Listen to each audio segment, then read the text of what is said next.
Live from the Talking Joe studios, it's Talking Joe with Chief and Chris.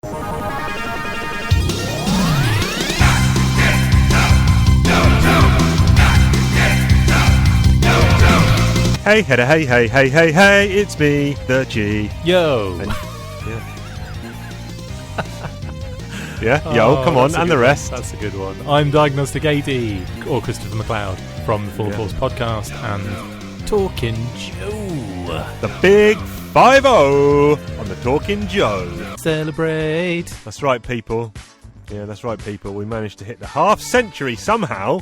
Somehow there's enough people out there listening to this garbage we're putting out. Actually, quality stuff. What am I talking about? This is quite high quality entertainment. I've heard at least 2 people say it's their favourite podcast. Was it me and you? That covers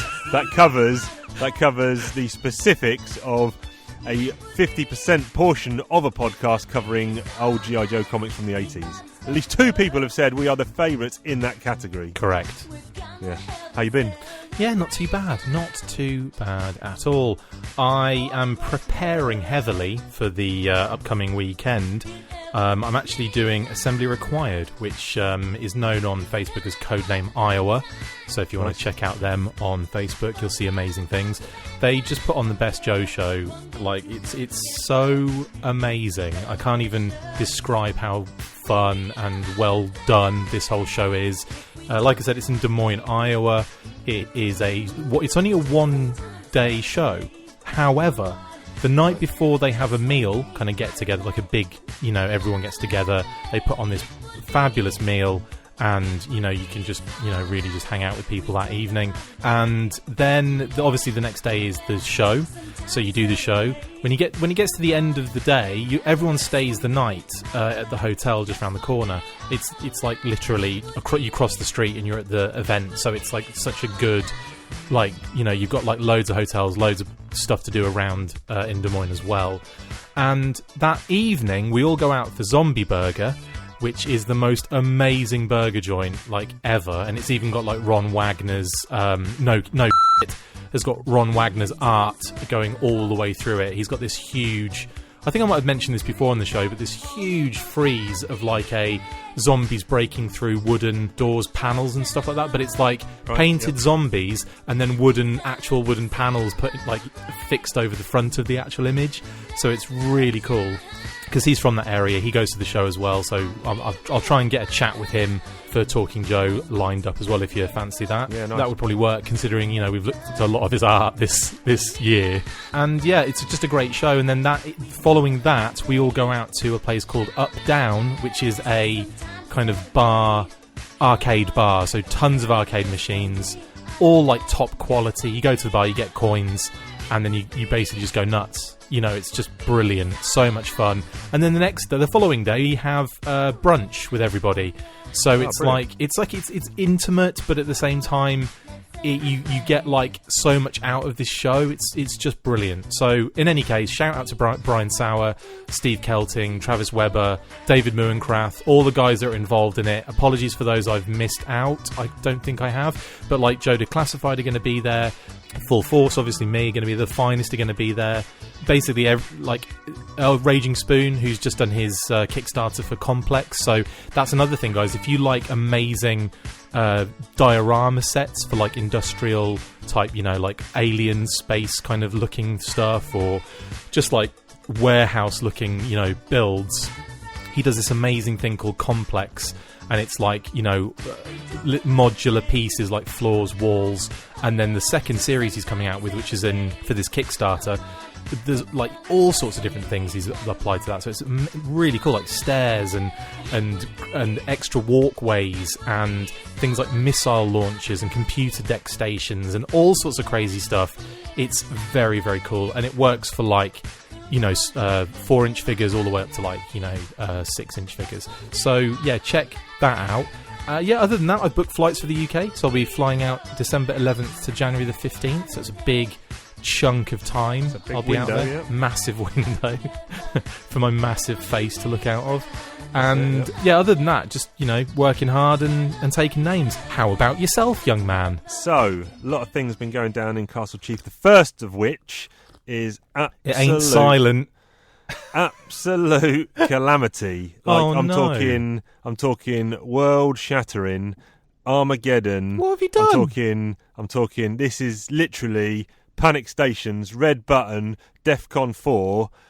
I've come up to the loft to do the podcast. I've left my slippers downstairs. Oh, thank for that. It is so cold up here. My feet are like ice blocks already. I've only been up for 5 minutes. You're going to have to pull your trousers down and tie them up at the end. And then, you get an early peek inside Chief's mind here. It's not even the segment. And then, this morning, I woke up with quite bad back pain. Oh, I thought you were going to say massive hard-on for a second. Across the middle of my back. No. It progressively throughout the day, if I take deep breaths and expand my frame, then it's really sharp shooting pain across my back. So I don't know what that's all about. And then that's back trouble. Then I'm cooking with gas. Do you smell what the Chief is cooking? Yeah, I'm cooking up a storm in the kitchen, funnily enough, and I'm getting the kids' tea time meal ready, and it's corn fillets covered in tomato salsa with crunched up nachos and then melted cheese on top. Lovely. And she's come into the kitchen. I've taken the tray out of the oven, put it on the side,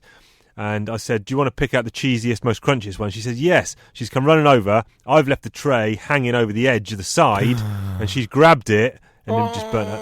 Yeah. No. Bad news for a 4-year-old.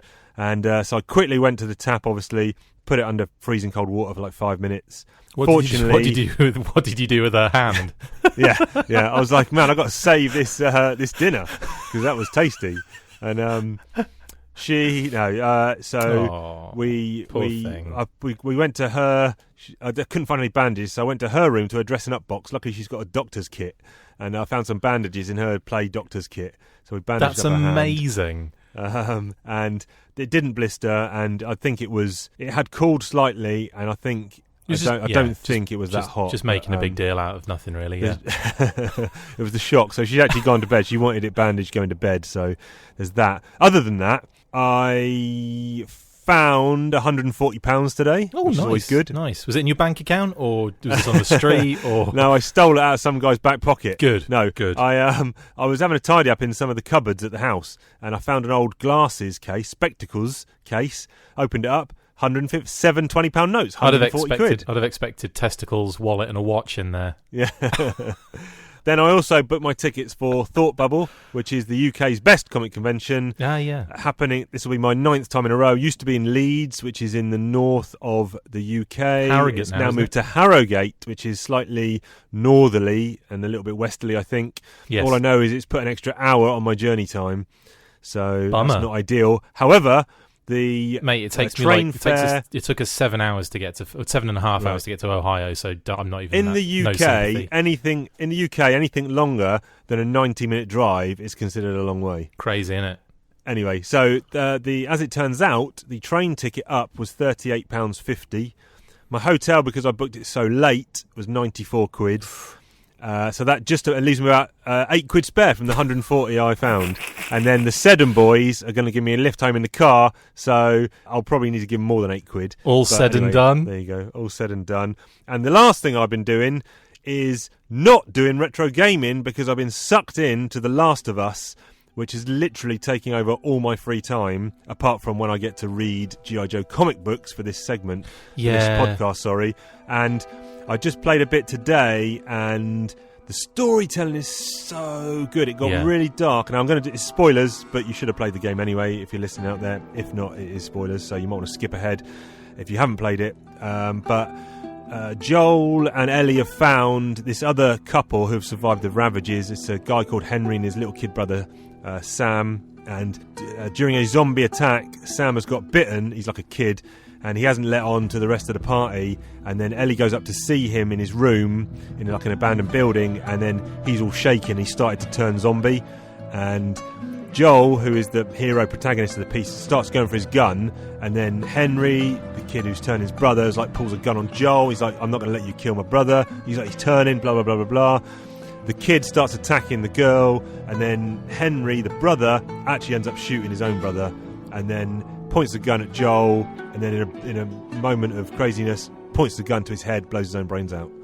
There's like heavy stuff going down in this. There's all cutscenes as well. That's not gameplay. That's actual cutscenes during the story. It's got dark all of a sudden. The the screen goes black for like 5 seconds, some haunting guitar riff comes in, and then the words fall just appear in the bottom corner, and then it turns out that 3 to 6 months have passed, and then Joel and Ellie are back on their travels to try and get to the vaccine or whatever. But it's like, wow, it's some of the best storytelling in video games I've ever seen. I have played this game through to completion before, but not for 5-6 years, so I'm playing it again, and it's so good. Amazing, yeah. It's, I've actually, I couldn't be bothered to play the game, so I ended up just watching all of the kind of movie styles cutscenes on YouTube. Ah, right. But nice. yeah, amazing, man. It's really powerful, totally powerful. So that has sucked away from retro gaming. Yeah, I was going to say we can't actually use the retro gaming jingle this week because I also haven't played any retro games, but I have been stuck deep in Earth Wars, which I mentioned on last week's episode. That game, man, it is addictive as shit. I haven't actually spent any money on it yet, thankfully. I'm not up to 150,000 like that. Right, yeah, good. Numpty is. But I have managed to unlock Cheetor, Skylynx, Perceptor, and Nor over the past few days, which I've been really happy with. And I've started my own alliance. So everyone out there, if you play Earth Wars, come and join the Full Force Alliance. Just search for the Full Force Alliance, and I'm running it. I'm not sure if that, you'll see my name, Diagnostic 80. So come and join the Full Force Alliance and do it now. Yeah, good stuff.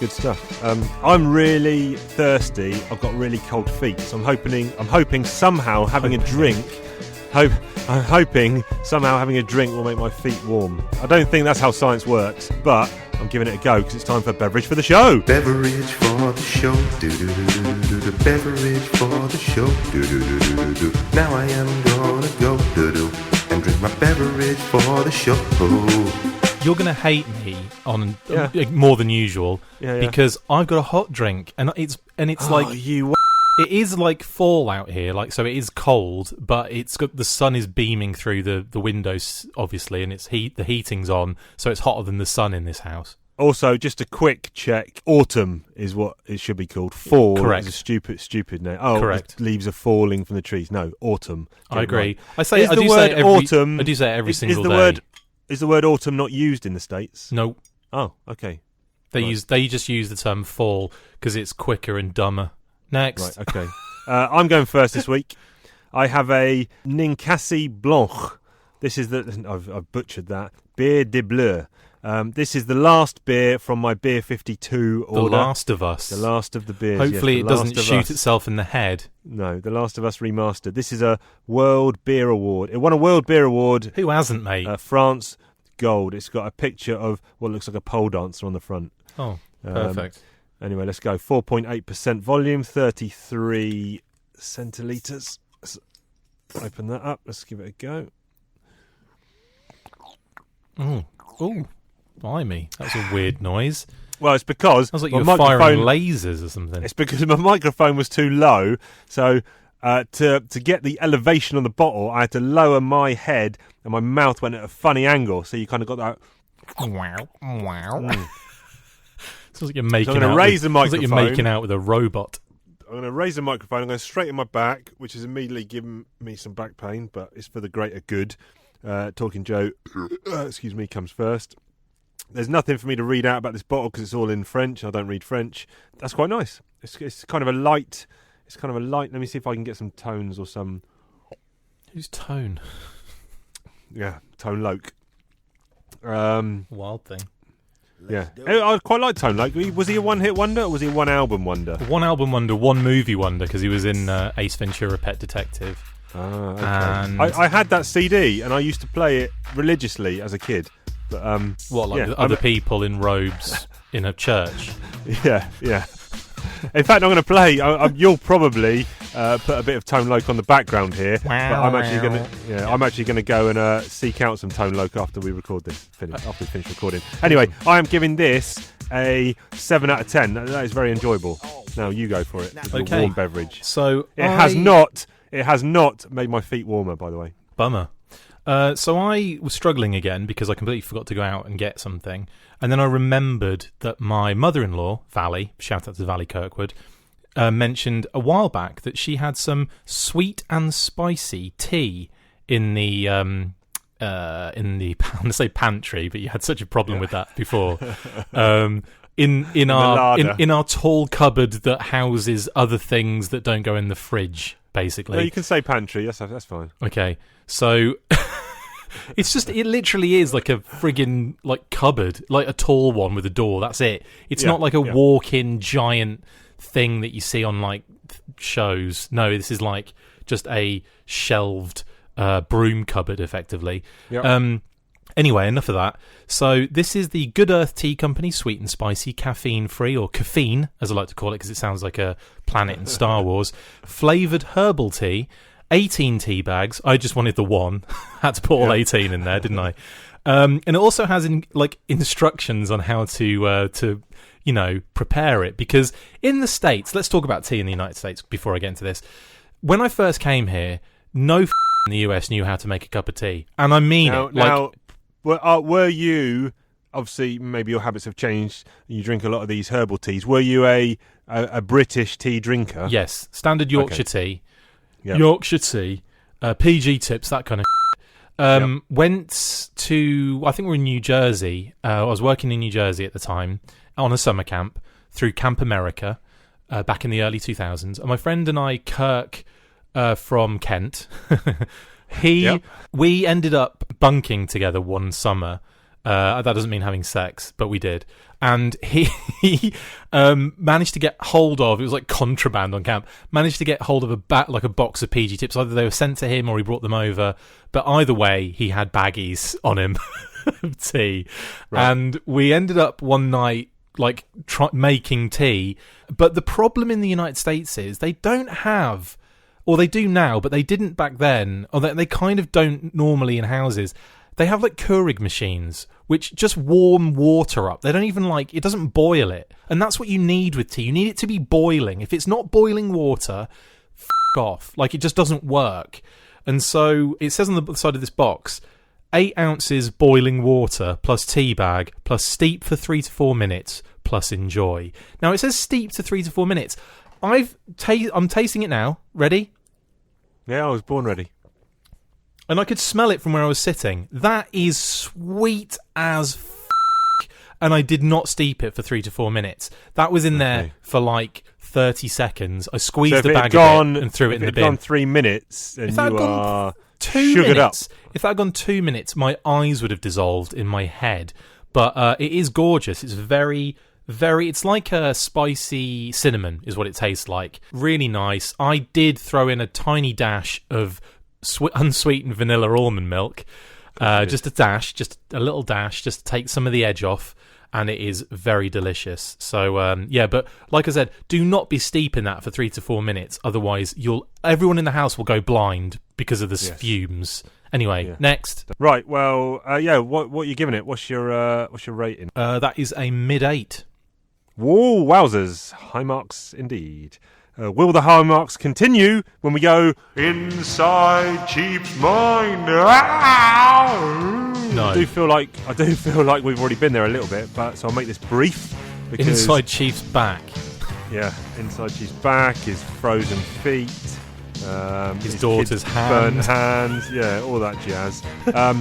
What really bugs me, I'm a cyclist, and what bugs me is other cyclists who cycle at night with no lights. Yeah, that's mental.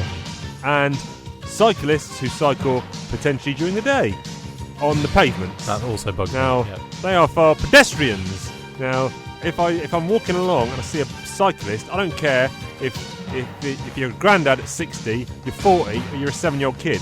I'm stopping you, I'm pointing at you, I'm saying, get off the pavement, they're for pedestrians. Yeah. Really, really annoys me. How many fights have you been in, just by chance? I have, in my life, thrown... Oh, we've got a detour here now. I've thrown 2 punches in my life. Yes. And one was... I'm going to say I was maybe 10 or 11... between 10 and 12. I was at the local roller disco. Well, it wasn't really a roller discos in the 1300s. That's it. Can you believe it? It was like, it wasn't really a roller disco. It was a Saturday afternoon down the local leisure centre where they just let kids with roller skates just skate round in circles in one of the things. And there was a kid there, and for the life of me, I cannot remember his name. but he was the year below me in school, and he just kept saying, you fatter, you can't catch me, and just skating off. You fatter, you can't catch me, and skating off. He and sounds I tried to catch awesome. him, and I couldn't catch him. And then we came out, and and he hadn't seen me, and I'd gone to shove him, and he had his skates, and he swung his skates at me. Oh my goodness! I ducked, come up with a beautiful gut punch that bent him over double. Tiger uppercut. Yeah, exactly. And I didn't realise his mum was standing next to me at the time. Did you have to Hadoken her as well? She gave me a right ear bashing, and I think she probably phoned my mum. But anyway, that's one. The second punch I've ever thrown is I was walking home from work. This would have been, how long ago would this have been? 10, 12, 15 years, maybe 15 years. Yeah, we're in the 1400s now. 15 years ago, I was walking home from work. I got a lift to work by someone, and this girl used to drive past my house on the way to work, and then got to work, and it wasn't until I was ready to leave she said, I punched her. She was driving too slow. So we got to work, and she said, oh, by the way, I'm going to the gym after work. And she told me that with like 5 minutes to go to the end of my shift. She gave me no warning. She knew from the beginning of the day. Yes, I should have punched her, actually. But no, I don't condone punching anyone on this show unless they deserve it. So anyway, I got to walk home now. I got to walk to the train station. And the quickest route to the train station was kind of down this unlit back alley that had overgrown trees. My goodness. Kind of like a side street. Yeah. Well, there was an occasional street lamp. So I'm walking, I've got headphones on, hood up, it's quite cold, walking along, and then there was street lamps because I had my head down, someone walked past me, going the opposite direction, and then I saw their shadow stop, turn around, and start coming behind me. Wow. So I'm at a sort of increased pace. Wow. So I'm like, I'm about to get mugged here. So as the shadow kind of got to me, I kind of, out of my peripheral vision, saw a hand come. I just span around and just threw a massive right haymaker. Just didn't even bother thinking. Hit someone, knocked them down. I saw glasses smash and go flying. Someone's on the deck. Then I sprinted down this alley. Then it came out into like a cul-de-sac of like houses, and 2 lights came on of this car just beaming because it's about sort of 9 p.m. now. It's pitch black in the winter. But lights came on. I was like, he's got buddies in the car. They're all going to jump out and do me in. So I've run, and luckily there was someone coming out of their house, like 2 houses up, about to get in their car. And he's like, oh, what's all going on here? And I was like, this guy's just tried to mug me. His mate's about to get me. As it turned out, the person in the car was the guy's wife. Oh, my God. The guy who I just knocked out, I didn't knock him out, knocked him down, broke his glasses. He was probably about 45. His 16-year-old son had just been mugged about an hour ago down that alley by a guy he described as having a hood on. And so he had obviously thought I was the potential mugger of his son. Oh, my goodness. And I just sparked him. But anyway, I profusely apologised, obviously. However, if he thought I was the guy that had mugged his son, he wasn't just going to tap me on the shoulder and say, excuse me, sir, did you just assault my son? Yeah, totally. He was going to do something. But anyway, we parted, not as friends, but he understood potentially why I'd hit him. I understood why, but anyway, there you go. So that's the only 2 times I've thrown punches. Both were absolute crackers, by the way. Brilliant. So anyone wants to get in a fight with the chief, come prepared. And so, yeah, the other thing is, I mentioned it at the beginning, cyclists without lights. Now, I've been on a motorbike riding along and have, seen a cyclist in front of me without lights, and I like to give them a massive honk on the horn just as I come up behind them. Hopefully they fall off their bike. Oh, I thought you meant like squeeze it. Not so they got run over, but just so, and I shout at them, I put my visor up, shout at them, get some f***ing lights. But there you go. Inside Chief's Mind, I think that's probably used up the time for about the next 5 Inside Chief's Mind. I don't think we've got enough time to do the comics now. Is that a problem? Those who've tuned in for comics, it's going to be about 5 minutes worth. Just kidding. It's going to be regular times worth. Well, I don't know, actually. Let's talk about it. Let's just cut to the quick and get to the comics. Comic talk, oh, comic talk. Larry Hammer writes them, Chief and Chris discuss them, whoa. Comic talk, oh, comic talk. Larry Hama writes them, Chief and Chris discuss them. Whoa. Yeah. So, this week, I think my cold feet are having a definite impact on my brain. I think my brain is freezing up a little bit. Yeah, you sound a little bit moment. I can't say that. No. So this week we are discussing issues 146, 147, 148. We're rapidly hurtling to the end of the Real American Hero run. Like an asteroid towards Earth. Like an asteroid towards Earth that has Star Brigade on it. So here we have... let's look at the covers. G.I. Joe 146. It actually just says Star Brigade on the front, and you have some Joes who we were introduced to last issue. Regular Joes in their new space outfits, and one new Space Joe, which was called Space Job? No, what's his name? Space Shot. Space Job, like I said. Shot. Space Job. Advert for Captain Crunch on the inside cover. Never had Captain Crunch, sorry. So this is Crunch Island, Captain. Yep, and we're here to show the world the secret of Crunch Island. Then let's go! Through the fields of upsy-daisies. Upsy-daisy! Over Crunch Island's really hot springs. Even through Howland Tunnel. There! Wow! A whole mountain of golden sweet Captain Crunch cereal. That could be a crunchy part of a balanced breakfast. That mountain's named after me. What's it called? Oh, what else?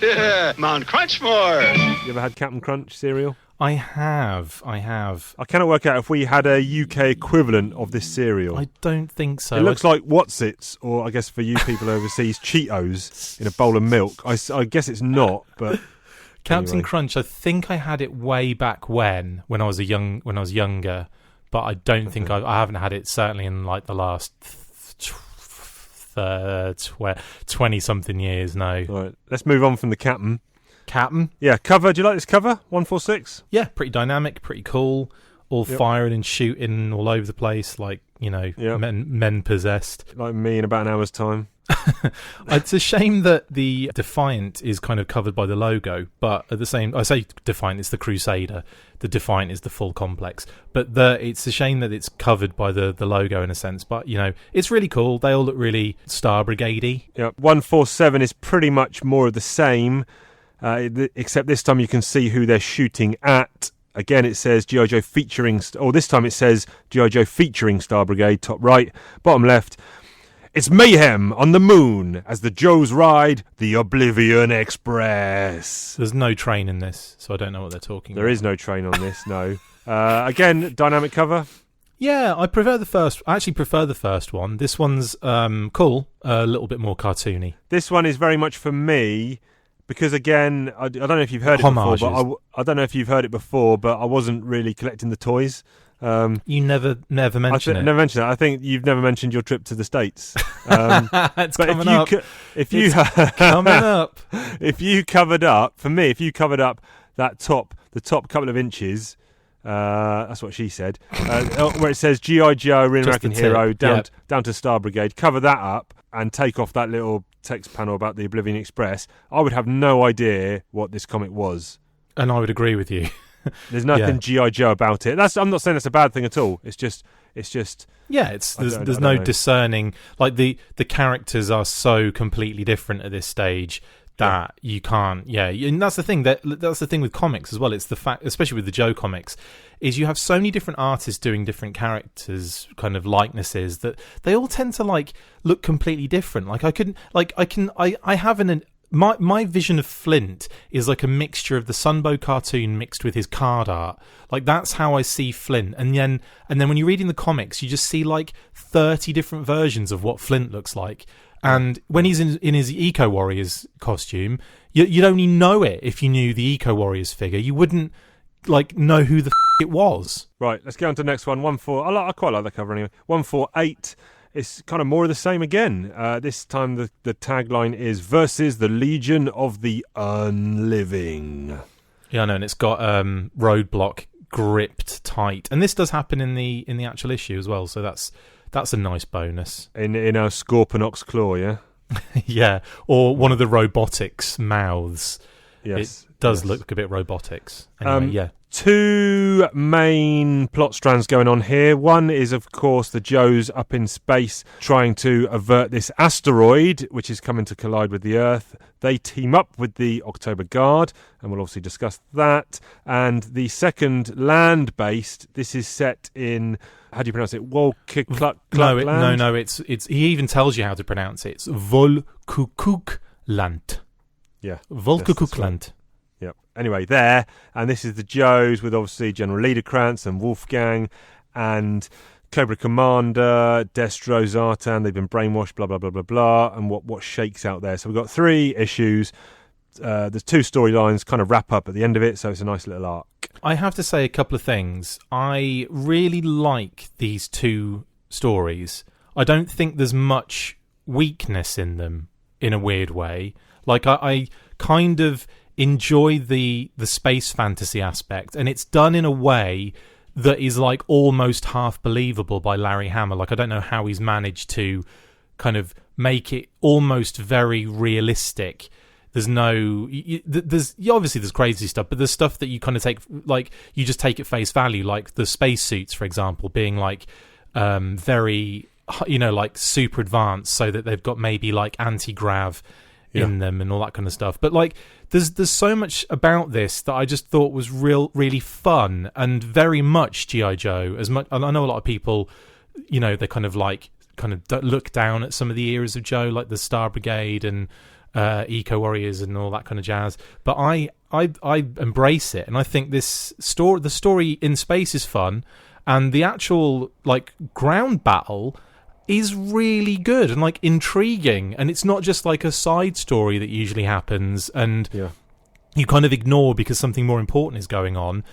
I like the fact that there's actually there's meat to both stories here. Yeah, I mean, I've normally got a page full of notes for things I liked, things I didn't like, good lines of dialogue, questions for you, etc. And I've actually only wrote 3 things down. Yeah, one of them was Vipers, because there's been a trend, obviously, of seeing all these different frags, alleys, all the different Vipers, whereas here, at the beginning, you actually just get regular Joe Vipers. Yeah, totally. Which is quite nice. The second thing I've written down is Hama creates kind of a bit of intrigue, because you see at the beginning these 2 shuttles, you see a Russian one and a G.I. Joe one coming up into space, and you think that there's potentially going to be a throwdown between these 2 sides, and it's not till a bit later on when they...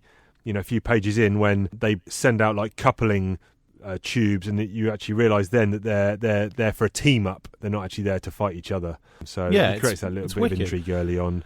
And then the other thing I've written down is one of the robots they get into looks just like an early prototype ATST. Yeah, big time. It does, yeah. I mean, that's I'm not going to go into too much detail with the Armorbot, a spoiler, but okay.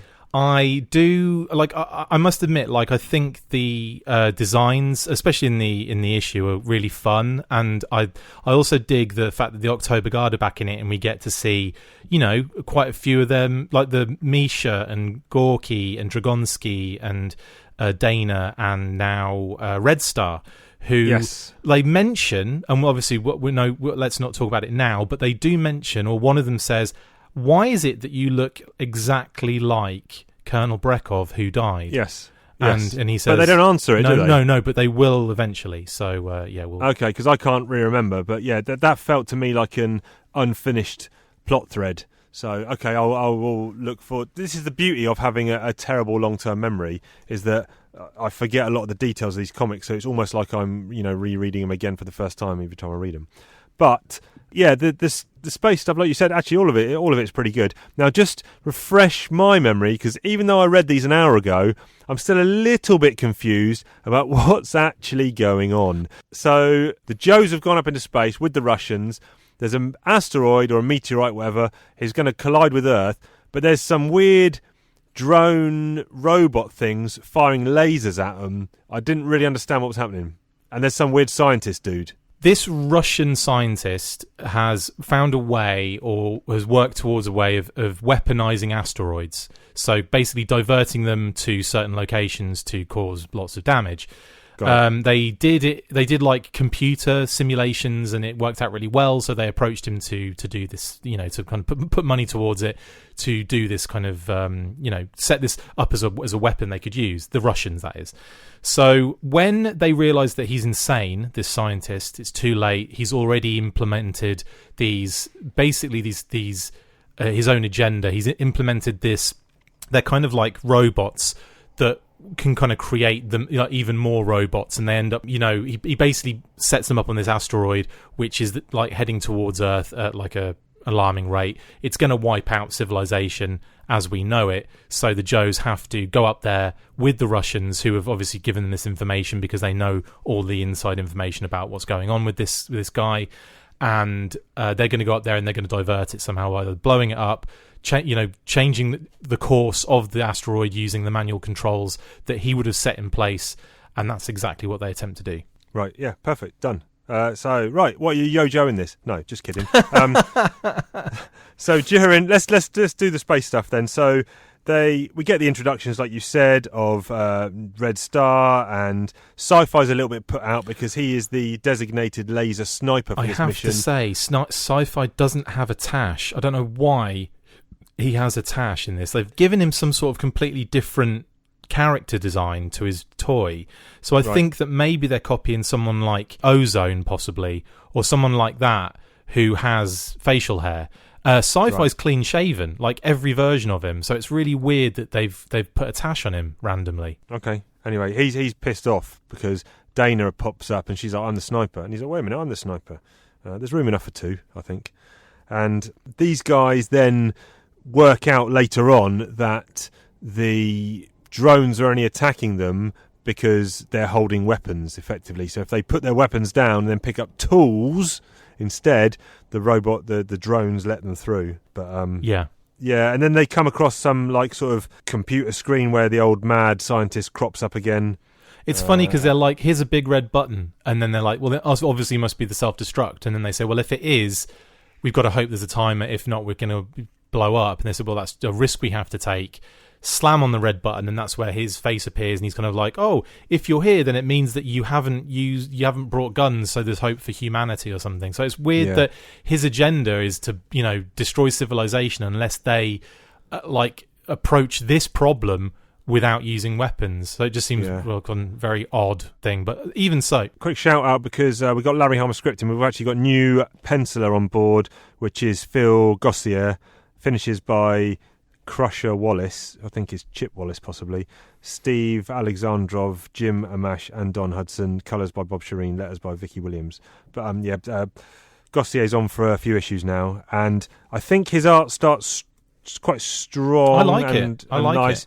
I think in some of the later pages here, I don't know if he was under a deadline or anything, but some of the later pages aren't quite as good as the early stuff. But all the space stuff is very good. It's very interesting that it goes really high level, some of the artwork, and then, you're right, some of the panels are like really rubbish.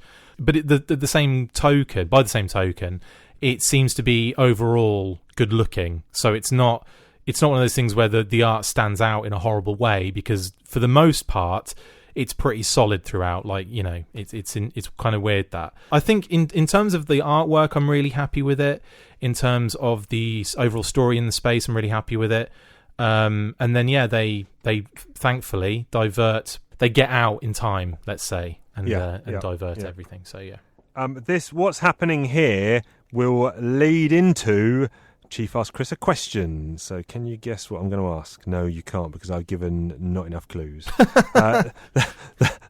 Stay tuned to the end of the episode. Ground battle next. Looking at the ground stuff, so I think at the end of the last issue had Cobra Commander taken off his hood and revealed his face, which was the trigger to send Zartan and Destro into their zombification mode, if you will. Yes, correct. Right, and now he has got them under his control. Mindbender's back on board, and Cobra Commander wants to start invading the rest of Eastern Europe. Yeah, they do this, or he does this thing where he kind of unlocks What was the other trigger, the code words that activate the ethical moral override implants? Yeah. And what are the magic words that transform these zombified automatons into terrifyingly crafty evil geniuses bent on world domination in the name of Cobra? Was it Niagara Falls? And boom, Zartan and Destro are now like absolute war geniuses. It's quite funny. But then from that point on, I really enjoy this issue because you get Destro being like quite a bad guy, I should say, and he fires a frigging intercontinental ballistic missile and blows up his cousin in Darklonia. He blows up Darklon. Yep. And then he's also got chemical weapons as well, hasn't he? Yeah, he's got chemical weapons, and he was going to destroy them for the good of humanity. Yeah. He was. Yeah. I've turned the page, and I've got an advert for some video games, or a video game, which can only mean one thing. It's Comic Ad Talk within Comic Talk. Comic talk, oh, comic talk. Stop. Rewind, selector.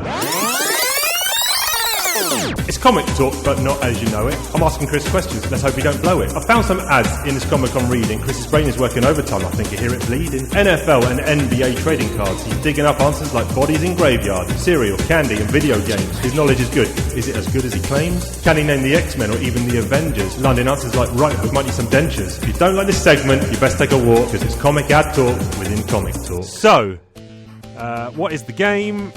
It is on the Sega Genesis. It was probably on other games. And it says, to prepare for this game, use Street Fighter 2 as your training wheels.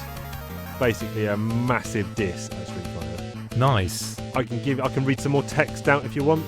I had this game and it was good, but I don't know if it was only good because of the novelty of it having loads of moves and selectable characters and modes, and it was no way as good as Street Fighter 2, but at the time it was a novelty value for me. Right, you probably aren't prepared for such an intense fighting game. Few are. That's why we've included the Holo Trainer and Instant Replay to help ready you for fierce competition. You'll battle 9 huge warriors, each with their own martial arts fighting style, like Jeet Kune Do and Ninjutsu, with 35 killer moves. Any of these guys could kick Guile's butt. Get good enough and you'll discover all the cool overkills. Prepare yourself, because when it comes to pain, it's better to give than receive. It's a fighting game, is it? Yeah. Not Mortal Kombat. That was way after that. Or was it? Yeah, it was, wasn't it? It was way after that. Yeah, it's not Mortal Kombat. You're not going to get it. Oh God, I can't think of any. I'm going to put you out of your misery. Go on then. Eternal Champions. Never even heard of it. Never heard of it, mate. Next one. I found another 2. Never Battles heard of are it. won. Battles are won with bullets. Wars are won with brains. This is a Super Nintendo or SNES. Command and Conquer? Nope, from Activision. This is... Oh, by the way, this is for people who like it, and we forgot to put March through to May 1994. The only action game that requires strategy to win. Well, they've put a headline there, which I'm sure is 100% not true. No, it's a lie. The only strategy game that's hot enough to melt your armour. With the advantages of an advanced 3D flight simulator, as well as a shrewd and cunning mind, you'll face the most ferocious intergalactic combat you've seen. Name of this game, one of the most original games ever developed. It's the year 3027. Revenge is your motive. A battle mech is your method. Outmaneuver, outsmart, and outfight the Darkwing Lance. Oh, it's not Mech Warrior, is it? It is Mech Warrior. Oh, thank goodness. Okay, I've never heard of it, but you have. I Then I've got one more here. Never I've got one more here. Played the game. Just one tagline. This is Konami, or Konami, as you call it. This is on the Sega Genesis, but again, I reckon it was probably multi-format. The tagline here is "The plot thickens." Right. The most challenging, most chilling adventure in vampire hunting history. Castlevania. It is Castlevania, but do you know which one? 4. It's just got a name. It doesn't have a number. No. Bloodlines. I wouldn't have got that. Okay. And I think that is it for that. However, I am going to ask you some more stuff from non-comics pages in these issues, but I'm going to save that for later. Lovely. So, going back to the ground battle I think we were at. Vulkukukland. Yes, with the brainwashed Zartan and Destro in tow, along with Mindbender. Billy and the Baroness at this point are hidden in the castle, and yet again they do the castle transformation, which is getting old fast, I must admit. And they shake them out. What actually happens to Baroness and Billy? Because again, I read it an hour ago, and I can't think. How does that conclude? What do those guys end up doing? Nothing happens. You don't see what happens to them. They don't. Right. They're not going to get killed or anything. They're just being. Okay, they're just captured. Captured. Yeah. Okay, and Cobra Commander has now full-on launched his assault into Darklonia, I guess. Transcarpathia. Is that not what he owns? Barovia. Are these all three borders? Yeah. Transcarpathia, Walker-Cookland, and Darklonia. Yes. As well as Barovia, probably. Yeah. They're all connected. Yeah. Right. Okay. So but where's he launch? He's launching his main attack here into Walker-Cookland, is he? Because that's where General Liederkrantz is. Walker-Cookland's in Darklonia, yes. Oh, it's in Darklonia? Yes. Okay, I thought it was a separate place. Right, no, that's fine. That makes sense. Nice bits with Wolfgang, proving that he once a scumbag, always a scumbag, because he has been funneling the mess funds, and then later on he is seen rescuing Liederkrantz, but Liederkrantz's wallet falls out of his pocket, out of Wolfgang's pocket. Nice touch. Thoughts on the Joes on this mission? Stalker gets a fair bit of page time. Yeah, I like the Flint and Lady J kind of parachuting in kind of thing, but effectively they only really they aid in the battle and everything, but it's not really about the Joes. They're really taking a kind of back seat, really, in a sense, in an advisory capacity. But the fun thing about that is that they become quite important in it, because they're obviously telling them the right things to do. They're basically fighting this guy who's just a bit of an egotistical Liederkrantz, who just wants. He wants to attack this and do this and all that kind of stuff. But it's always the wrong thing to do. Like when they pull up in their Ore Striker, they're driving towards them. He fires on them, thinking they're being attacked. And it's like that. Despite people like his men telling him who it is, he's like, just he's very kind of pig-headed, I suppose. So they kind of appeal to kind of his cowardice in a sense, or his insecurity when they threaten to leave him to do it himself. And that kind of, gives him, or makes him kind of give power over to them in terms of decision making. Yeah. I mean, again, like you mentioned at the beginning, it's kind of good fun stuff. It's nothing ground shaking, but there's nothing inherently bad going on here. It's just kind of fun stuff, really. Yeah, I think it moves very quickly. There's a good pace to it, and there's nothing in there that there was no dialogue in it, for example, where I was like, oh. It was actually. I just read it and it was fun, and I didn't have that moment where I stopped and thought, oh, for God's sake, don't be so ridiculous. Yeah, and I like ridiculous. Ridiculous, but the space stuff gets very filmic, when the guy pops up on the screen, that the mad professor scientist dude, and giving him you've made it this far, there's red buttons, there's drones coming in, they put their weapons down. It felt like something out of a movie. So yeah, totally. Fair play, that's good stuff. I have got here Bullpen Bulletins, Fun Page. Testing Chris on Marvel Heroes. Will he score big or get lots of zeros with an Iron Man, a Hulk, a Wolverine, a Doctor Doom? Does he know his lizard from his fin fan boom? So normally this is just some text pieces where Marvel editors give us the lowdown on what's going on. But this week, or these two of the issues here, they've got fun pages. So one of them is a mutant crossword puzzle, which has got too many questions for me to name. However, right, incredible fun. It's an unwritten rule that every Marvel hero must have a have a catch adjective. I think that's supposed to be catchy. Adjective in his name, such as the Incredible Hulk. Let's see if you can figure out the colourful words that describe these heroes. Okay. The Iron Man. Invincible. Ding. The Spider-Man. Two answers. Amazing. Yes, and? Spectacular. Ding, ding. The Thor. Mighty. Ding. The Avengers. Dark. There was a dark Avengers storyline. No, the answer is Ultimate? Mighty. Oh, okay. Yeah, again. The Four. Sorry?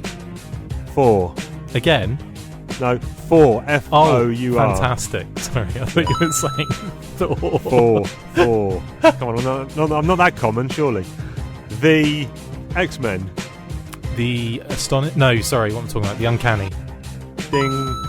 The Submariner. A bit trickier now. Yeah, the... Begins with S. Also was used for Conan. Oh, the Slutty. Ding. No, not Ding. No. It was a place where Kazar lived. You know Kazar, like Marvel's Tarzan dude. Yeah, I don't know. He lived in the Savage Land. Oh, the Savage. Oh. Yeah. And lastly, 2 answers here. One for the 1970s incarnation of the team, and one for the 1990s incarnation of the team. The Defenders. Tricky. First one I've not heard of. It's alliteration, so... Yeah, hang on, don't tell me. Can I give you a clue? No. What's one of those things... You said no, to me no means yes. Okay. What's that thing when you put on, like, the back or front wheel of your bike in, like, the 80s? Oh, it doesn't have a light, but it powers the light. The dynamic Defenders. Yes. Is one, and the other one is from the 1990s, which is not alliteration. There was a big war. There was 2 of them. The Great Defenders? No. There was 2 big wars in the Marvel universe. Oh, right. Civil Avengers? I don't know, mate. Go on. Secret. Oh, okay. There you go. And unfortunately, we've got another one to get to. This one is more fun pages in the next issue. So, over the years, many Marvel superstars have gone from comic superstars to TV stars, usually accompanied by a catchy theme. Oh, they put catchy this time, they put Y on it. Catchy theme song. Most true Marveloids can recite these old classic theme songs by heart. Let's see how good your musical memory is. Can you match the Marvel hero with the verse from the song written about him? Now, I'm not going to give you the 5 answers, but I'm just going to give you the 5 lines of song, and you tell me which hero they're for. I get it. I get the structure of a quiz. Yeah. He's a cool exec with a heart of steel. Tony Stark, Iron Man. Yes. Stronger than a whale. He can swim anywhere. Aquaman. On the moor. Yes. Namor. All those who choose to oppose his shield must yield. Cap. Yes. Ain't he unglamorous? Hulk. Yes. Is he strong? Listen, bud. He's got radioactive blood. The Hulk again. No. Radioactive. Oh, Spider-Man. Yes. This is a real tricky one. Good. Didn't you used to be?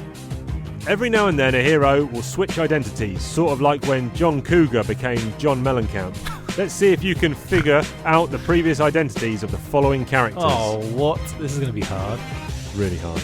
Shall I give you an easy one to start off? Yeah. I'll give you an easy one. Archangel. Angel. Yes. Ding! And that's the end. No.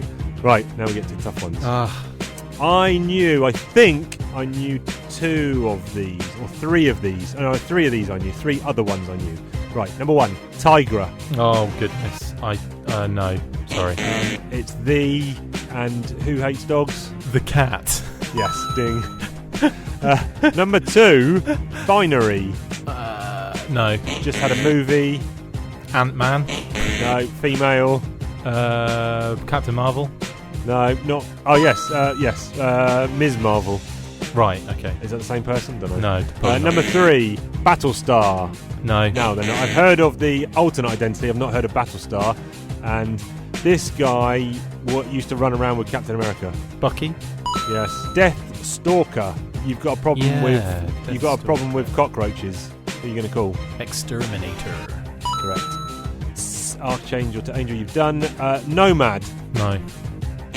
Used to hang around with Captain America. Bucky. Yes. Ding. Blazing Skull 2. Ghost Rider. No. Blazing Skull 1. No, I'm joking. Skull the Slayer. Machine Man. Okay, so it's up in the sky. Well, there's lots of them in the sky. Stars.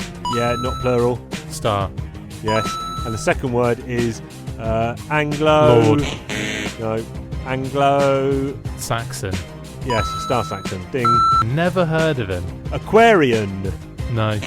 No more. No, I'm going to take a guess that this might be how you pronounce wonder in German. Wunder. Yes, ding. And Goliath, brackets, the bad guy. He is part of a duo. I don't know if he's a duo anymore, but his partner had fists unto a thing of iron. Just tell me. His partner was Iron Fist, and this dude, he is not a woman. Man. So he is, yes, and the first word is... Just tell me. Power Man. Yeah, okay. Wouldn't have got it. Okay, so let's move on. So, I'm not singing a jingle for that one. You're going to have to, because it's... jeepers. That was the longest part of this episode so far. Apologies to everyone out there listening. We may well cut it out. I'm not sure. Depends how long we go. It depends on what I do with the edit. Depends what you do, and if we open up a Patreon with cut footage, then that'll be in it. It would just be me getting wrong from comic ads.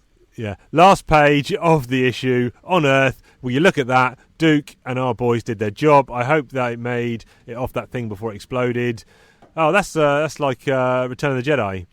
Yeah, yeah. Luke wasn't aboard that thing when it went up. He wasn't. I'm sure Luke wasn't on that thing when it blew. He wasn't. Clock the falling star. Make a wish. Issue end. Very nice. Yo, Joage on this, please, sir. I'm going to go a thoroughly enjoyable low 8. Low 8 for you. I am going a rock solid mid 7. Good stuff. Next week we will be covering 149, 150, 151, and we will have possibly 1 or 2 guests coming on the show to discuss those with us. So stay tuned for more on that. Who could it be? But moving on, we need to talk about British colloquialisms because we have been over-egging that pudding. We don't. We talk about Chris Talks Toys first. Oh, man, my feet are so cold, it's going to my brain and telling me different things. So I want to hear about toys. Chris talks about toys, ho, ho. Chris talks about G.I. Joe. He talks about all the things from the comic book and the animated show. Chris talks about toys. Chris talks about toys. Chris talks about toys. Chris talks about toys. Do you, though? Tell me about that robot thing from space. Starbridge! Send in the armor bot! It's the Joe's new secret weapon, the armor bot. It's got a mind and a voice of its own. It's got a crushing gripper, slicing ripper, and robo-gathering gun. Armor bot comes with Hawk figure, other figures sold separately, batteries not included. Right, of course, yes, you guessed it. I'm doing the Armortech Star Brigade, a real American hero G.I. Joe armor bot, shooting arm cannon and robo-claw. Special edition includes Armortech Hawk figure, realistic robot voice, electronic lights and sounds. That's all I need to say about this. It is hilariously mental and I'm really down for it. I think this is like one of the coolest toys in the G.I. Joe library of ridiculousness. That isn't like, I'm not saying it's the best toy in the G.I. Joe line. I'm saying in the library of ridiculousness, it sits atop and is very, very cool. So this came out in the States in 1993, and I bet you're going to guess what I'm going to say about the United Kingdom, but no. It also came out in 1993 in the United Kingdom. So we did get our hands on just basically the straight-up US version, I believe. I'm not sure if they may have had to change things on the box, like certain like small print and stuff, but I think for the most part, we just got the American stuff. They hardly changed anything. They didn't even change the spelling of armor, which is different, obviously. A-R-M-O-R for the US and A-R-M-O-U-R for the rest of the English-speaking world. Correct, yeah. Apologies if I'm just going to go on mute for a second. If you ask a question, you might not hear my answer because I've got to go and find an empty Snapple bottle so I can take a piss into it because I'm desperate for a wee. Why don't you just go to the toilet? No, because I'm in the loft, man. So I don't want to have to go downstairs, so I'm just going to go and wee in a bottle over here. Carry on with the segment. Go. That's all staying in, by the way. Oh, yeah, of course it is. Yeah, so this behemoth of a figure is a bit kind of clunky. It's a little bit, silly. It has lots of different cool features, so I'll run through them quickly from the specs on the blueprints. So it has rocket guns, pivoting laser rifle, electronic battle command center, rotating 6-shot arm cannon, reserve rocket storage, armor-plated wheel treads, opening computer cockpit holds 2 G.I. Joes, laser-proof armor-plated body shielding, and a battle grip cyberclaw. It's a massive load of fun. It was like an early mech kind of, suit. Very, again, I think it's really cool, and I think that more kind of like heavily designed version of this could work in the modern era as a future mech kind of suit, and I think it's really cool. And we've even had some pretty cool mechs come out in the modern era following this, obviously, and they were really cool, much smaller, but very, very cool. Now, it comes with a General Hawk figure, and this figure is one of those bulky Star Brigade guys, so it's not one of, obviously there were kind of 2 different versions of Star Brigade figures they brought out. They're these kind of real bulky... Luckily, it was a 473ml Snapple bottle. I've done about 400 mils. The plus side here is it's really warm, so I'm putting my feet on it. That is the grossest thing I've ever heard. And now I need to remember not to leave it up here. Drink. And for a future episode. Hello, what's this one? Beverage for the show. Chief's piss in a bottle. Oh, it tastes a bit fruity. Yeah, anyway. Yeah, so no, it's very warm, so I'm going to put this on my feet. You continue, sir. Okay, so 2 different types of figure brought out in the Star Brigade for the actual Joes and Cobras. It's like big bulky spacesuit guys as if they're out in space with their spacesuits on, and more kind of leaner kind of designed characters that would have been, operating inside the space shuttles and all that kind of stuff. I nearly said then. In any case, this General Hawk, I really like it. They used the head sculpt from that version that you don't like with the rocket pack, but it's got that cool kind of like leather headgear kind of thing, and it's in green, and he's got slightly, I think he's got like dark grey hair, so they're kind of preying on the aging factor of General Hawk in this one. The actual suit is huge and bulky, gold kind of trim, gold boots and gold kind of waist section and gold wrists and hands, and then it's kind of like half and half green and this kind of like dark, really dark, I think it's like a navy blue, or it could be like a really dark grey. It's like a really dark basically, or a really light black, shall we say. In any case, codename General Hawk, G.I. Joe Armortech Commander, file name Abernathy Clayton M, serial number RA212-75406. Primary military specialty, Strategic Command Operations. Secondary military specialty, Armorbot Commander. Birthplace, Denver, Colorado. Grade 07, Brigadier General. If you can't stand the heat, stay away from the sun. In space warfare, there's no such thing as a designated battle perimeter. The whole universe is on the front line field of fire. Even when replenishing your oxygen supply or recharging a laser pistol, you must stay on alert, and no one does that better than General Hawk. He watches his own back as well as those of his men. He's just one of those guys you tend to feel safe with, says Rock and Roll, as he cuddled him and gave him some bitty. Even those dumb old Cobra bats, with 2 A's, aren't lame enough to try a sneak attack with Hawk around. Hawk has seen plenty of interstellar combat and was even present during the brutal battle to liberate the moon from Cobra. I love that. Nice. According to Hawk, that lunar nightmare was one of toughest fights ever. So there's an actual typo in this. If I'd only had the armor bot, then I could have vaporized bats by the hundreds. And then it goes through a list of the things on his person: personalised Star Brigade commander's helmet, pressure-regulated custom-fit spacesuit, gold-plated laser-deflecting space armour, internal motor-enhanced spacesuit motion circuitry, standard-issue lead-foot space boots. Very cute. I should have mentioned it does come with a removable helmet. It's very, very awesome with a Perspex visor. So they've gone all out for this wave of figures, and they've done new moulds, really gone crazy with some of the designs, and the armor bot is just fantastic. I'll play the advert as well for everyone to listen to, the commercial for the Americans. And that is the 1993 armor bot from Star Brigade. Wicked. Very good, very good. What I should do is, I bought the 3D Joe's collection of books, so I actually should have those up here with me, so when you're discussing I can flick through the pictures myself. Love, 3D Joe's is the best. Carson's a really good lad. Yeah. We're good friends, and I have that whole the 1-6 volume 1-6 of his books in a lovely slip case. Yeah, have you got that same gorgeous slip cover? Yeah, beautiful, isn't it? Got the same. Yeah, shipping killed me, but it was worth it. Oh, totally. Maybe we can get him on the show then. I did message him hell yeah. in the early when I was only like 2 or 3 episodes into the show, Told you to off,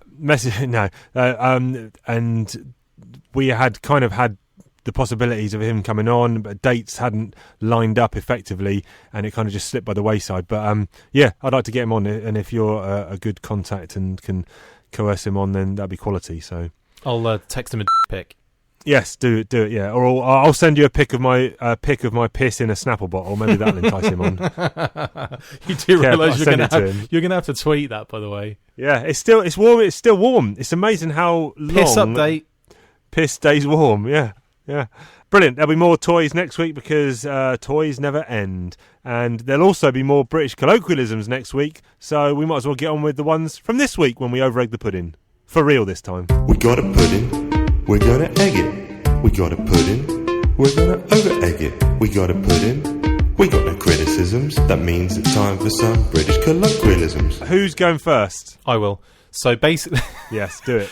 So you never ask me the question. Either go first or just right. I'll do it. I'll jump in. Basically, I always say it. When we talk about over-egging the pudding, I always jokingly say my one because it rhymes. And that is smeghead or smeg. Or what I'll usually do is over-smegging the pudding is what I'll say, which is gross. Yes. Now, it was made really famous, Smeghead, by a TV show from the UK, a sci-fi comedy show called Red Dwarf. A smeghead. You're a complete and total smeghead. Gutless, spineless, gormless, directionless, neurotic, underachieving, snivelling, cowardly pile of smeg. You're a total smeghead. Right, smeg brain, prepare to die. Scum-sucking lion, weasel-minded smeghead. And what the smeg would you know, bog-bot from hell? Smeg for brains. You're a total smeghead, aren't you, Rimmer? You smegging well smeg off, you annoying little smegging smegger. Smeg off, dishwasher breath. You are the most obnoxious, trumped-up, farty little smeghead it has ever been my misfortune to encounter. Which is one of my all-time favourite comedy shows ever. I love that and Blackadder. But Red Dwarf is just one of those shows that is just brilliant. It's like the lowest budget, but highest output for a show ever. It's just brilliant. It's so funny. And obviously Smeghead was the go-to phrase they used to use all the time. And what I will say is that the only reason they even used it in the show wasn't to do with the smegma, which is what obviously everyone thinks it's referring to. They saw it written on an appliance, as in Smeg appliances. And they thought it was funny, and they just used it in the show. That was Grant Naylor, I think, who wrote that. So it's even funny in the fact that the insult comes from an appliance as opposed to smegma, which is the build-up of smeg on the inside your bash hat, which is another British colloquialism. By the way, I've not heard that one before, but that's a Norfolk colloquialism from North Walsham specifically. Before you go, can you hold on for 2 minutes while I let my dogs out? Yeah, why not? 2 seconds, hang on. If you're going to piss in a bottle, I'm going to let my dogs out. No, right, fair. I guess that's fair. Pissing in a bottle. We'll just vamp for a bit and fill the time, I guess. I read some comics today. I'm reading Walt Simonson's Thor run from the mid-'80s. It's about 48 issues. Started with issue 337, the introduction of Beta Ray Bill, who is a great character who challenges Thor in single combat and ends up beating him, and then takes on Mjolnir. And what are you doing? Eventually, I'm filling time. I'm telling the people what I've been up to, other things I've been up to this week. Oh my goodness! I'm not gonna. I was just gonna cut that out, and I'm no, you're not cutting that out. You're not cutting that out because then he ends up getting Mjolnir. But the next issue, he kind of says it wasn't a fair battle. So Odin gives Mjolnir back to Thor and gives Beta Ray Bill Stormbringer, his own hammer, to imbue him with the power of the gods. So I'm going to hopefully complete that run of Walt Simonson stuff in the coming week. So. Yes. Is it? Are you finishing your colloquialism, or is that done? It's your colloquialism now. I just had to let the dogs out. Oh, so I could have done mine when you were letting the dogs out. Yeah, but then I wouldn't have heard it. No, you're right. That's why I did other stuff. Okay, so we're kind of a team, working as a team, I think. We're the worst team ever. We're not even next to each other. We're like team number one of one. So it's like a Doctor Who episode, and we're not. Both of us are just artificial intelligences. We're not actually real people. I said last week that I had a new British colloquialism was invented last week, and I was going to spoil it, but Chris said save it, so I'll save it. So in the office in which I work, I occasionally put together like sweepstakes. So a normal, what in the UK we would call a sweepstake, is Grand National, biggest horse race in the world. Everyone puts £1 in or something like that, or £5, and you get a randomly selected ticket. If your selection wins, you get all the money. That's what we would determine a sweepstake. So I do every few months a sweepstake in the office, but instead of just doing pay your money, pick a random ticket, I add extra rules into the equation. So, for example, the football or soccer, if you like, the Football World Cup, I had a sweepstake where you do get a random team, but the rules were things like, if your team knocks out England, you're immediately eliminated. Every goal your team scores, you get those points based on the minute in which your team scored the goals. If you concede goals in the quarterfinals, you lose 50 points. If you have a man who gets a red card and he has a G in his name, you lose 200 points. Just completely round. And whoever's got the most points at the end, if your team wins the World Cup, you're immediately eliminated. I would be immediately because it'd be the last game. But anyway, you get random points for doing stuff. And I did another one recently, which was it was a non-busy Friday in the office. So I said, right, there's 4 of us. Let's 5 of us, in fact. Let's all get randomly selected numbers for horses, because I work in the betting industry. Each race of the day, we'll each get a random number for a horse. If it wins, you get a certain amount of points. On every third race, if your horse comes third, you lose those amount of points. You can play a joker race, which takes points away from someone and gives them to someone else. Basically, just made it complete. No one understood any of the rules, even me. Horrible. Anyway, they coined the phrase "chiefing it up," which is a new phrase used anywhere in life if something has been overcomplicated for no particular reason. So something is running smoothly or doesn't need changing, and then suddenly some idiot, some jackass has come along, made changes, made it overcomplicated. People don't know what's going on. That is now and forevermore known as chiefing it up. Oh, too many chiefs, a long-winded one. Too many chiefs. That's it. So someone tells me, oh, bloody hell, you've chiefed that up pretty much every day of my life. But there'll be more colloquialisms next week. Will it be a new one that's made up on the spot or not? I don't know. You can only tune in to find out. And the last segment-heavy show. I love it. And the last segment of the show is Chief Ask Chris a Question. Chief Ask Chris a Question. What'll he say? What'll he do when Chief asks Chris a question? I started singing it thinking it was the Inside Chief's Mind song, which is why it started out really slow. And I just kept up the pretense because I was like, it's gone wrong here. I'm going to make it seem like I meant this the whole time and then tell everyone afterwards anyway. Yeah, skills. Yeah, I've chiefed it up there. Massively. Right, so in this G.I. Joe arc we've read, when they're on that asteroid, it reminded me a little bit of Armageddon. The Armageddon hungry. The 1990. I am actually getting hungry. I made after I'd burnt the kid's hand off, I also made pudding, which was an Eve's pudding, which is you stew up some apples in a bit of lemon juice and sugar, make a general vanilla sponge cake mixture. You then put the apples into the bottom of like a ceramic oven-proof dish. Then you put the sponge on top, bake it, and then when it comes out, you kind of flip it upside down. So your sponge is on the bottom and your stewed apples on the top. Eve's pudding, very nice. Right. I don't know why I said any of that. I think... no, you said I'm getting hungry, and I just reminded me I've got a spare Eve's pudding downstairs. So when I come out of here, I'm going to put on Tone Loc. What's the question? Get myself an Eve's pudding, and I'm away. The question is, there seemed to be a trend. Deep Impact, Armageddon. Yeah. There you go.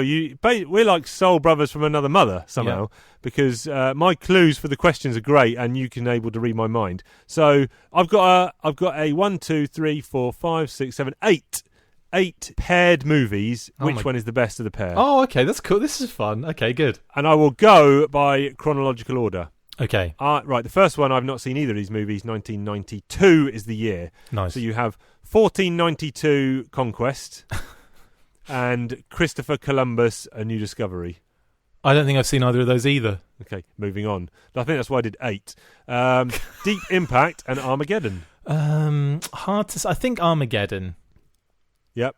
I'm I not think we saying just- yep. I'm just saying that's right. I'm just saying yeah. Okay. Okay. And I've actually not gone chronological at all because I found one here from 1991, which My is God, this Robin is Hood, A Prince of Thieves. Chiefing the out of this, aren't you? Chiefing it right up. Robin Hood, Prince of Thieves, or Robin Men- Hood. Robin Hood, which was I think Patrick Bergen was Robin Hood in that. I don't think anyone went to see that movie, so I'll go with Prince of Thieves. Prince of Thieves. Next, we've got another 1998, which is Ants and A Bug's Life. Bug's Life. 1999, you have The Truman Show. Oh, no, so Truman Show was 98, back in 98, and Ed TV was 99. Truman Show. Then you have got the year 2000, which is Red Planet and Mission to Mars. Red Planet was the Val Kilmer one. Mission to Mars was... I haven't seen either of those. Okay. There seemed to be that period, 98 to 2000, seemed to be... why are you laughing? 2000 sounds hilarious. Yeah, because you don't say 2000. What year were you born? Yeah, Tell me. but Tell 2000 me. sounds Year were you dumb as- born? What year were you born? 1980. All right, I'll give it to you. That's fine. All right, you passed the test. You're I able just to think do in that. some cases it probably makes sense to say 2000, but like in other cases it makes more sense to say like 1980 because it's Moving on. whatever easier. All right, now 2000 who's- sounds American. Now who's slowing up the segment? Still you. 2006, The Prestige, The Illusionist. Oh, The Prestige was amazing. Sorry, I love The Prestige. Okay, and lastly, 2010, Despicable Me and Megamind. I've not seen either. Despicable Me. Okay, and that's it. That's the end of the segment. Why do you think that happened?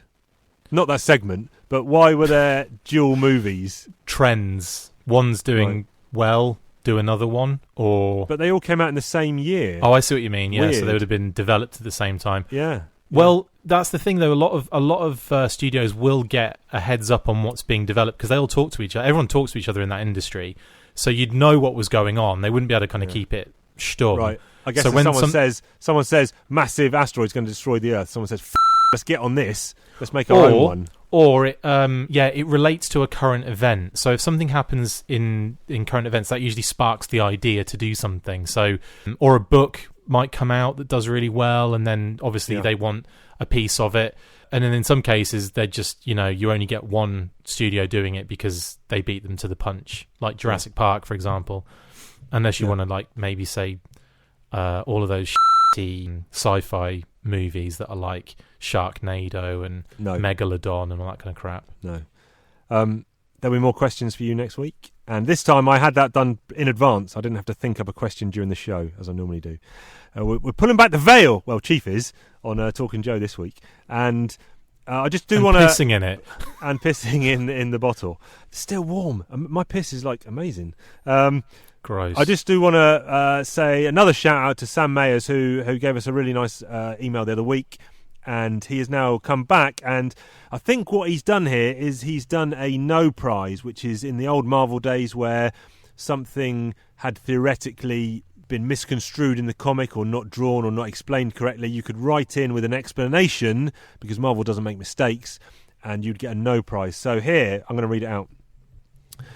In the review of issue 116, you and Chris both wonder aloud how it is that Destro knew immediately that Cobra Commander intended to blow up his castle versus attempting a more clandestine breach and investiture. That's a word I'm not familiar with. I'm uneducated.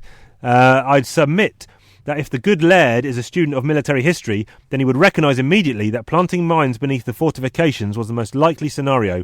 Digging beneath the enemy position to attempt a breach, relying purely on manpower, would be doomed by the narrowness of the ingress point and would likely be discovered as the noisy digging closed in on the floor.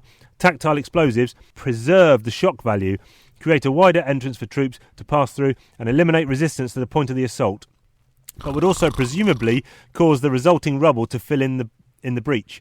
Beyond this, we can look at the Battle of Petersburg in the American Civil War for a lesson in why this is a recipe for failure. The overwhelmingly dominant purpose of tunnelling beneath an enemy position in modern warfare is to set explosive charges and blow the hell out of the enemy position doing as much structural and personnel damage as possible. This is typically followed by a frontal, above-ground assault and was most famously and extensively employed on the Western Front during the Great War. Looking forward to next week's show. So send me your address, Sam, because I've got no prize to send you, because that was fantastic. Wow. You went to sleep. I loved it. No, I did. That's impressive and very impressive, Sam. That was quality. Love it.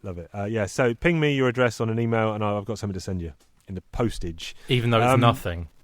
Even though it's it's not a no. Well, it's classed as a no prize, but it is actually something. So it's a prize. That's what it's known as a it's prize. not a no prize at all. Yeah, all right. No, slowing at the segment. Me still. We'll be back next week. Again, like I said, 149 to 151. Special guests aplenty. Well, maybe not aplenty, 1/2. If that's aplenty, then yes. You can get us in all the normal places. That's talking_Joe on Twitter, Talking Joe Comics on Instagram, talkingjoecomics@gmail.com, or even Talking Joe at G.I. Joe Podcast on the Book of Face. Where can the people find you, sir? Diagnostic 80 on Twitter and Instagram, and the Full Force Podcast on Facebook and Twitter, and Podbean, iTunes, Stitcher, YouTube, and now Patreon. Yeah, good stuff. Do it. Check it out. Give him some money. He needs it. And we will catch you down the road. Bye. Cheers. Piss in a bottle. Pissing in a bottle.